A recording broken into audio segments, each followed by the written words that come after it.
At 77, Don Felder, the virtuoso guitarist whose solos became the soul of the Eagles' most iconic songs, has chosen to break decades of silence. In a candid YouTube interview, linked here, Felder peels back the veneer of rock and roll glory to reveal a story of creative friction, bruised egos, and the high cost of collaboration in one of history's most legendary bands. His reflections on Glenn Frey, the band's charismatic co-founder, paint a portrait of a man both revered and resented, a visionary who harnessed Felder's genius while sidelining his voice. This article isn't just a retelling of the Eagles' rise and fall. It's an exploration of artistic ownership, the fragility of legacy, and the quiet rebellion of a guitarist who refused to fade into the background. The Eagles emerged in 1971 as the soundtrack to a sun-soaked, post-1960s America, blending country twang with rock swagger. Glenn Frey and Don Henley, the band's chief architects, cultivated an image of laid-back camaraderie, but behind the scenes, their ambition burned white-hot.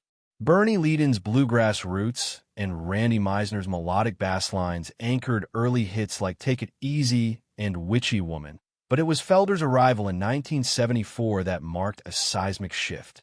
Felder, a Florida-born guitarist with a background in session work for legends like David Crosby, brought a technical precision and rock edge that pushed the band beyond its country rock comfort zone.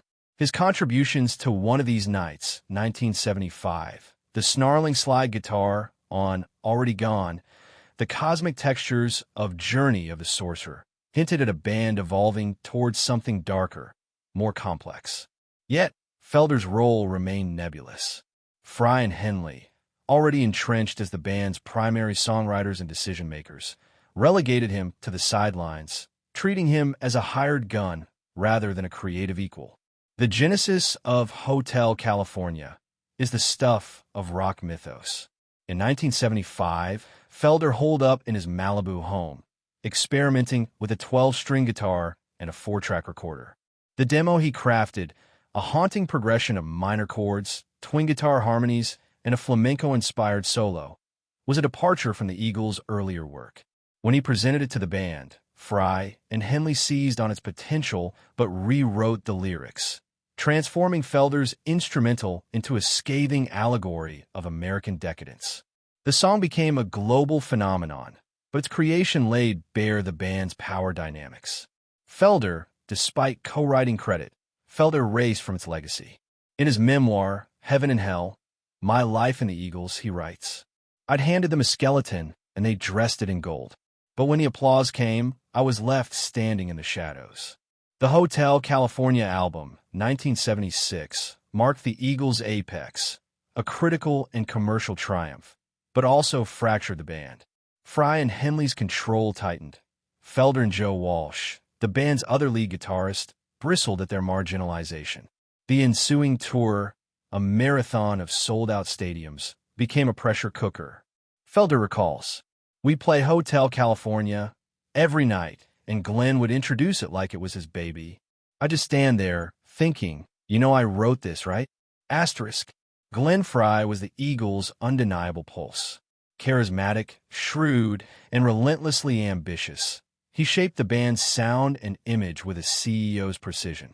His partnership with Henley, dubbed the Lennon and McCartney of Laurel Canyon, produced timeless hits, but Frey's leadership style was divisive.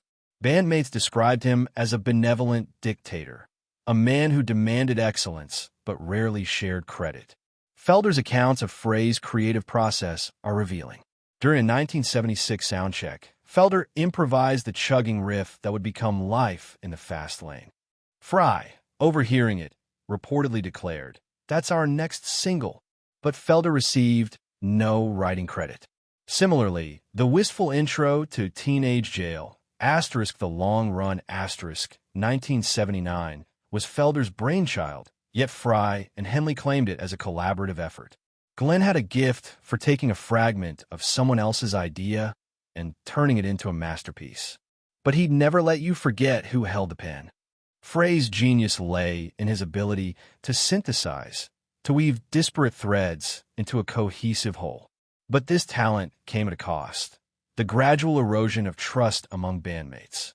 By the late 1970s, the Eagles were less a brotherhood than a corporation, with Frey and Henley as majority shareholders.